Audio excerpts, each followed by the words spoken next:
Olá, seja bem-vindo ao segundo GTcast, o seu podcast sobre gestão tributária. Meu nome é Alexandre Marques e eu conto aqui com a presença de Aline Fagundes e Gustavo Reis. Olá, pessoal. Bom dia, boa tarde ou boa noite, a depender do horário que você está escutando a gente.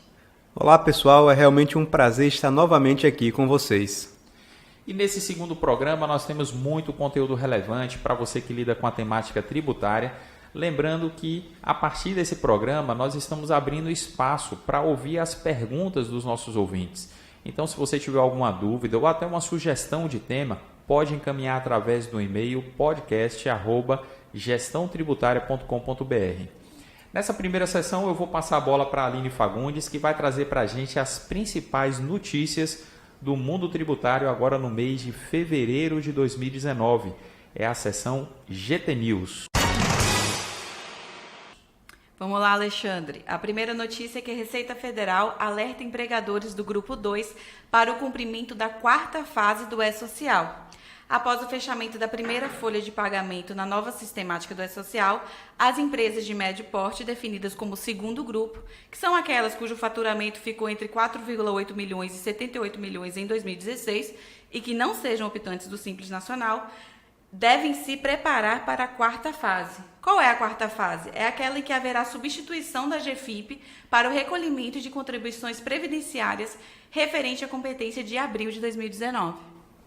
É interessante observar isso, Aline, porque os eventos periódicos começaram a ser encaminhados por esse grupo agora em relação à competência de janeiro de 2019, mas essas empresas não deixam de encaminhar a GFIP paralelamente ao envio dos eventos periódicos.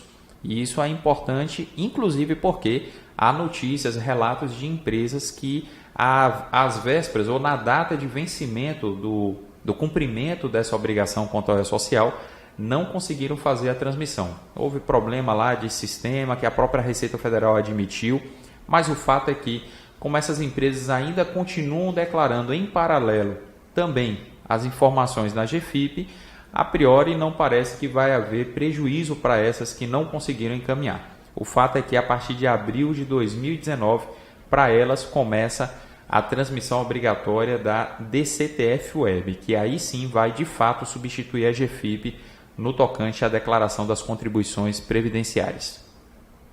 Vamos para a segunda notícia. Os conselhos que julgam recursos administrativos podem ser extintos. O governo estuda a possibilidade de extinguir conselhos que têm como função julgar, em última instância administrativa, recursos contra sanções aplicadas por órgãos públicos.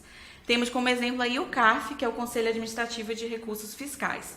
O argumento é que alguns órgãos já têm instância própria para recurso e que há ainda alternativa judicial. O judiciário já conta com diversas varas especializadas em alguns casos. Aline, em relação a essa notícia, é bom a gente lembrar que a defesa administrativa ela costuma ser mais técnica. Então, no âmbito da Receita Federal, a gente, por exemplo, recorre de um auto de infração junto à Delegacia Regional de Julgamento. E a revisão daquele auto, embora seja realizada por colegas daquele auditor que lavrou o auto de infração, ela vai ser analisada sob um prisma mais técnico. Diferentemente de você levar uma contestação de um auto de infração diretamente para o judiciário, em que você vai lidar com um magistrado que muitas vezes não tem conhecimento daquela matéria ou lida com diversas outras demandas de naturezas das mais diversas. Então é importante que a gente tenha essa instância administrativa, onde a gente realiza uma defesa mais técnica, mas também é importante repensar a função do CARF, inclusive por causa da demora, da morosidade desses processos administrativos, que às vezes levam mais de uma década para chegar até um termo final. É realmente interessante discutir essa temática, não pensando em extinguir a instância administrativa, mas em talvez reduzir o número de instâncias. Pois é. A última notícia que a gente vai dar destaque aqui é que foram definidas as regras para apresentação da declaração de ajuste anual referente ao ano calendário 2018, exercício 2019. Dentre as alterações para a declaração de 2019 está a exigência de informar o CPF de todos os dependentes, independentemente das idades. No ano passado, em 2018, a necessidade era exclusiva para os dependentes a partir de 12 anos. Aline, e em relação aos dependentes, vamos lembrar que há uns anos atrás, os contribuintes só precisavam informar o CPF dos dependentes que tinham mais de 18 anos. E essa idade foi aos poucos caindo para 16, 14, 12 e agora qualquer dependente tem que ter o CPF declarado. É importante a gente chamar a atenção aqui nessa parte que a Receita Federal, apesar de ter trazido uma forma de declaração de bens e direitos mais minuciosa, é importante a gente ressaltar que no dia 27 de fevereiro ela voltou atrás. Então, aquelas mudanças no sentido de que deveria ser informada a data de aquisição de imóveis, o número do Renavan e IPTU, isso aí não passou adiante e a partir de 2019 essa declaração de bens e direitos deve seguir a mesma sistemática de 2018. Vamos passar para a seção Agora é Lei. Essa seção nós comentamos as principais normas publicadas ao longo do mês. E aí cabe uma observação. Como no mês de janeiro nós tivemos muitas publicações e nem todas puderam ser comentadas no primeiro GTcast, nós vamos comentar agora algumas normas que foram publicadas no final de janeiro, justamente aproveitando porque fevereiro foi um mês com bem menos movimentação em matéria de novidades de legislação tributária. A primeira norma é a Solução de Consulta COSIT número 32, de 23 de janeiro de 2019. A Receita Federal do Brasil entendeu que os serviços de limpeza e desobstrução de sistema de esgotamento sanitário está enquadrado no conceito de limpeza e, por isso, se prestado mediante cessão de mão de obra ou empreitada, sofrerá a retenção do INSS. O serviço poderá ser prestado por essas duas modalidades justamente por estar enquadrado no inciso 1º do artigo 117 da IN 971. Inclusive, Aline, a gente já tem lá no blog Foco Tributário uma publicação, um comentário de algum tempo atrás a respeito de uma outra solução de consulta COSIT em que a Receita diferencia o serviço de coleta de lixo e resíduos do serviço de limpeza. E isso tem uma repercussão muito grande e importante sobre quem é optante do Simples Nacional, porque o optante do Simples Nacional está sujeito a sofrer a retenção do INSS se ele presta os serviços como dessa solução de consulta, que a Receita considera que se enquadram no conceito de limpeza e conservação. Apesar de a Receita Federal, Alexandre, ter dito nesse caso que o serviço de desobstrução de sistema de esgotamento sanitário é também serviço de limpeza e por isso não haveria aí uma segregação do contrato, ainda que ela não chegasse a essa conclusão, a Receita Federal já tem se manifestado aí em diversas soluções de consulta no sentido de que o contrato deve ser visto como um todo indivisível. Inclusive, lá na solução de consulta 228 de 2017 e na 158 desse mesmo ano, disse que o serviço de terraplenagem, se for dentro de um contexto de uma obra, deve ser tributado no contexto da obra justamente porque o contrato não poderia aí ser segregado. Inclusive, nós publicamos aí essa semana um vídeo da série GT Resolve no nosso bloco, para quem é assinante, vale a pena assistir, tratando exatamente desse tema, de como tratar contratos que envolvem mais de um objeto para fins de tributação. A segunda norma é a Solução de Consulta COSIT número 34, de 23 de janeiro de 2019. Aqui, a Receita Federal entendeu que os serviços especializados de engenharia, ainda que prestados por intermédio de cessão de mão de obra ou da empreitada de mão de obra, não se submetem a nenhuma das hipóteses de incidências previstas lá no artigo 117. Daí porque não haveria retenção do INSS sobre esse serviço também. Olha, Aline, como uma boa parte dos assinantes lá do nosso sistema gestão tributária é formado por entes da administração pública, eu sempre chamo a atenção disso nos cursos que a gente realiza, porque a Lei de Licitações, a Lei 8666 de 93, ela faz referência às atividades de construção civil usando da expressão obras e serviços de engenharia.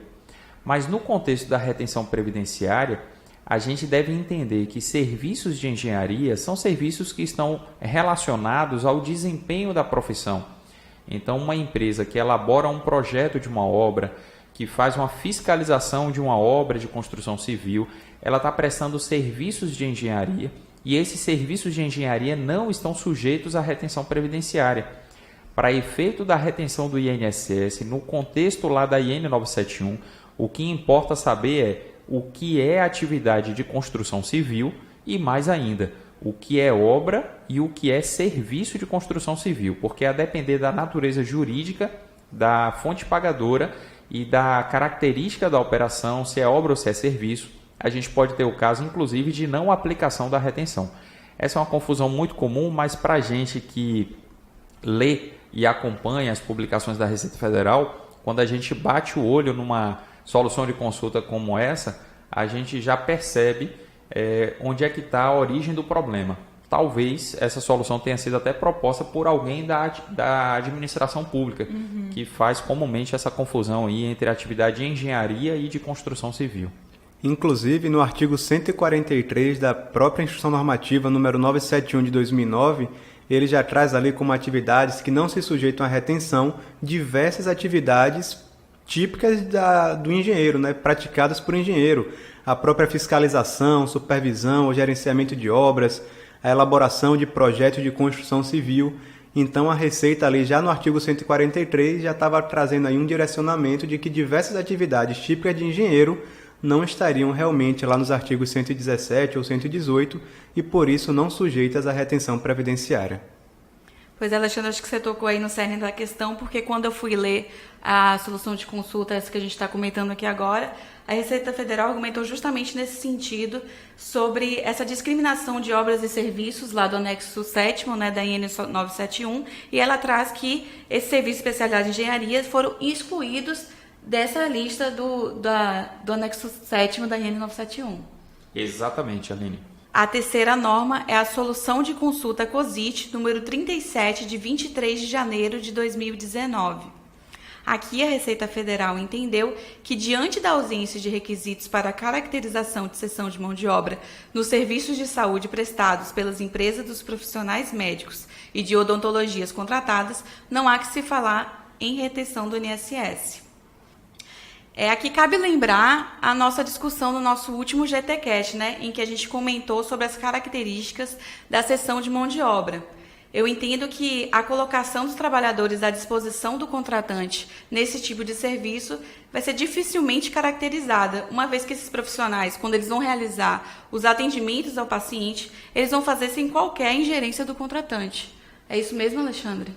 É isso mesmo, Aline. Eu não vejo aí muita possibilidade de, no mundo dos fatos, na realidade aí do mercado, essas empresas serem contratadas por prestadores de serviços da área de plano de saúde e haver a tal da subordinação que a gente tanto discutiu aqui no primeiro GTcast.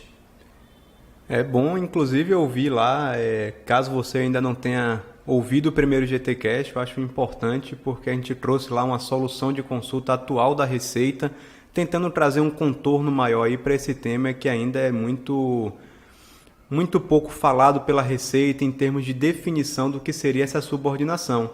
Mas eu entendo, Alexandre, aqui que, apesar de esse ponto da subordinação ser hoje o mais falado, na verdade, a maioria dos serviços médicos eles são prestados nas dependências da própria contratada. E a lei fala que para ter a cessão de mão de obra tem que ser no local do estabelecimento do tomador ou indicadas pelo próprio tomador. Então aqui, talvez essa polêmica do que seria a subordinação, apesar de ser importante, talvez essa análise seja resolvida pela análise desse segundo critério, que é um pouco mais fácil de ser identificado. Então, eu acho que a gente iria para essa análise da subordinação, caso realmente o contratado se deslocasse para dentro das dependências do tomador ou algum local indicado por ele. Concordo, Gustavo. Inclusive, muita gente não observa isso, que a cessão de mão de obra depende do preenchimento de 3 requisitos e, na ausência de um desses 3, não há que se falar em cessão de mão de obra. Um dos requisitos é justamente esse que você pontuou. Se o serviço é nas dependências do prestador, jamais vai ficar caracterizada a cessão de mão de obra. A quarta norma é o Ato Declaratório Executivo CODAC número 3, de 13 de fevereiro de 2019. Essa norma dispõe sobre os procedimentos a serem observados para o preenchimento da GFIP pelos produtores rurais e pelos adquirentes de produção rural de produtor rural pessoa física, no caso de opção por eles contribuírem para a Previdência a partir de 2019 sobre a folha de salários e não mais sobre a receita. Esse ato declaratório, ele trata da opção que foi instituída pela Lei 13.606 de 2018 e o produtor rural que recolhia a contribuição previdenciária sobre a sua receita bruta, lá resultante da comercialização de sua produção, tem a faculdade de abrir mão desse direito e passar a recolher sobre a sua folha de salários, uma opção que foi instituída agora a partir do ano de 2019. O que eu vejo de interessante é que esse ato declaratório executivo, como vários outros, eles orientam o contribuinte a fazer aquilo que eu chamo de gambiarra. Ele ensina a dar um jeitinho de declarar esses fatos geradores na GFIP. E o que isso mostra? Que a GFIP, cuja última versão é a 8.4, lá do final da década passada, ela foi simplesmente abandonada pela Receita Federal. Ou seja, desde 2009 a Receita Federal não atualiza a GFIP e todas as alterações que a gente tem na legislação previdenciária, esses atos declaratórios vêm ensinando a dar um jeitinho de declarar na GFIP, apesar da GFIP não contemplar essas novas mudanças.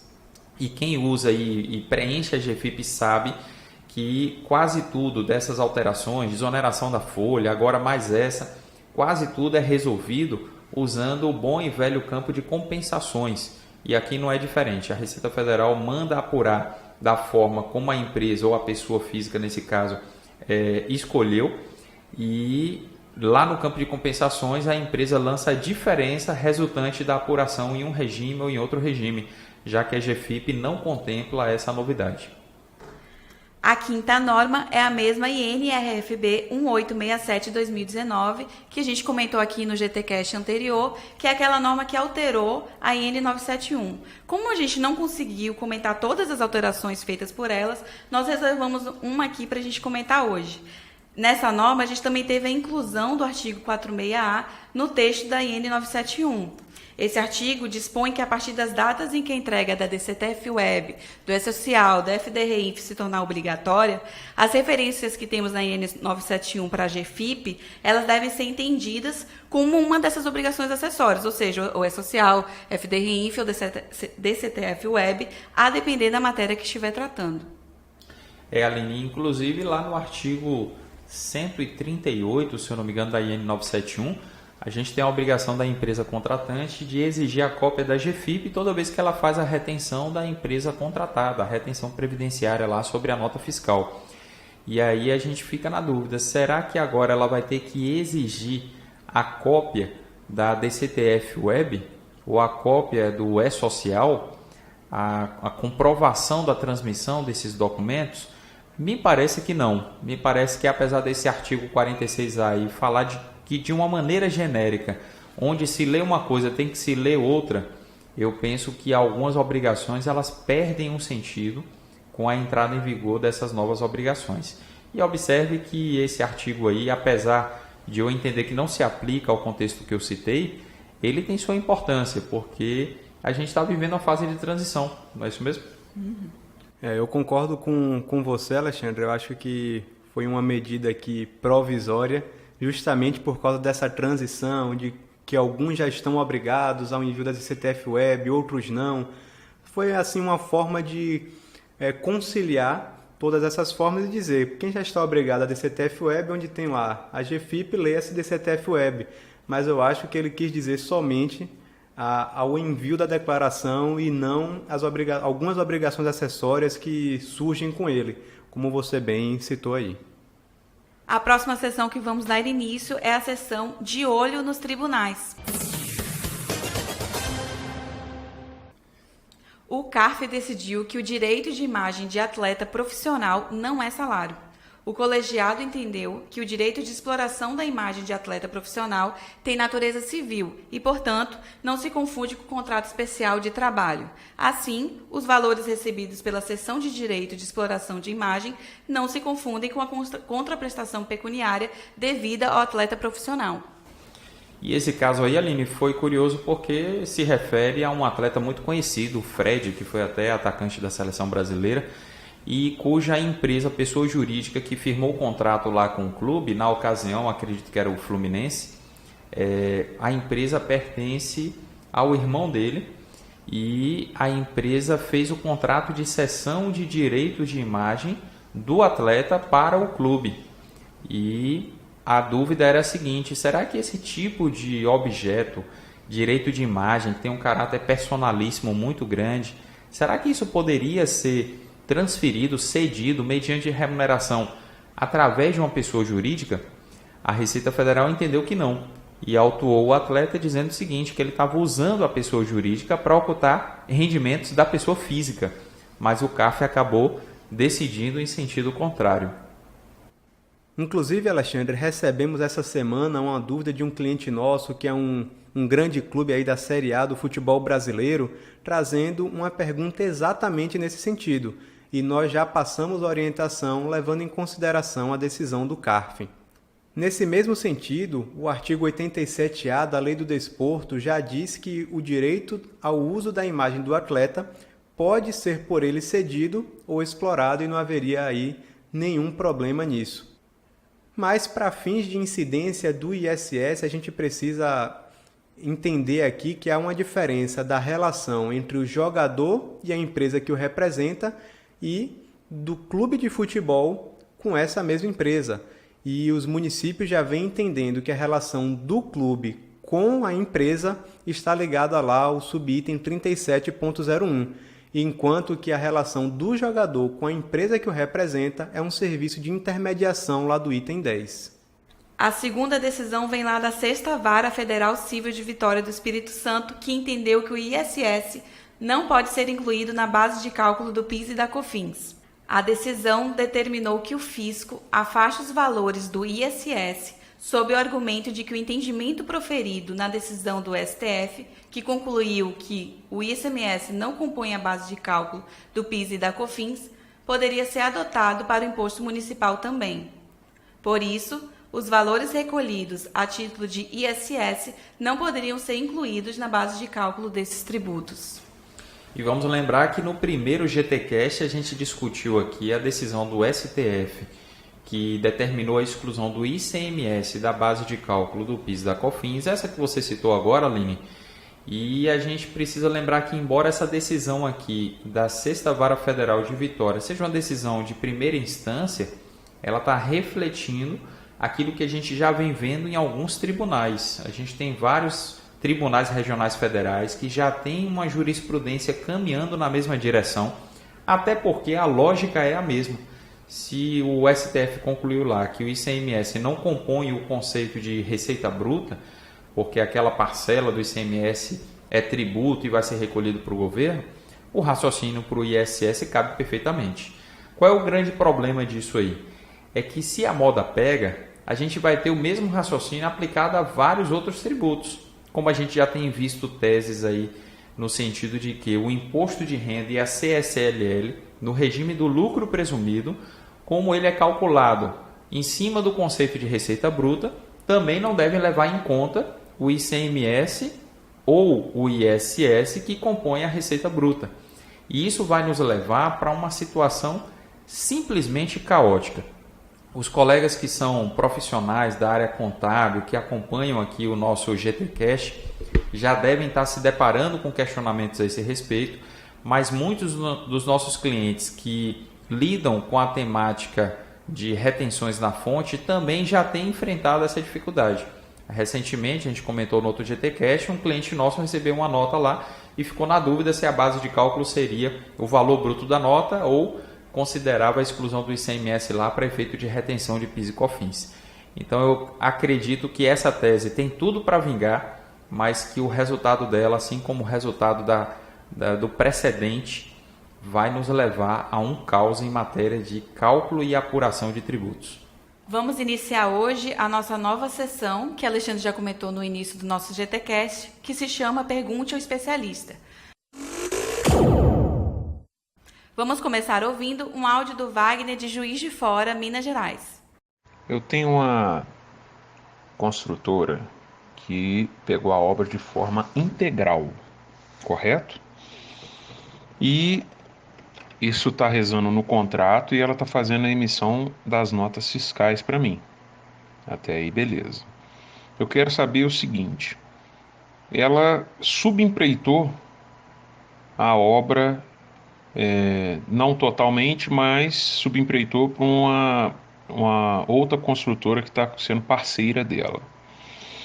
Eu pergunto o seguinte: o INSS, a alocação dos funcionários, essa construtora joga no seio da obra, normalmente?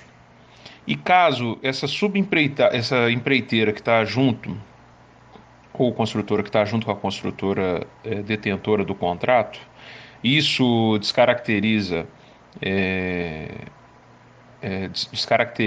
o contrato integral? Isso atrapalharia lá na hora da regularização do habites? Essa dúvida do Wagner é bem interessante porque trata de conceitos que a IN 971 traz lá no artigo 322 e lá está definido o que é empreitada total, o que é empreitada parcial. Esse contrato, como ele falou, foi confiado integralmente a uma única empresa, só que essa empresa subcontratou uma outra para fazer uma parte do projeto. Isso continua sendo uma empreitada total, Wagner. Por quê? Porque essa relação jurídica entre a construtora e a subempreiteira não desnatura a relação jurídica entre o proprietário, o dono da obra, e a empresa construtora.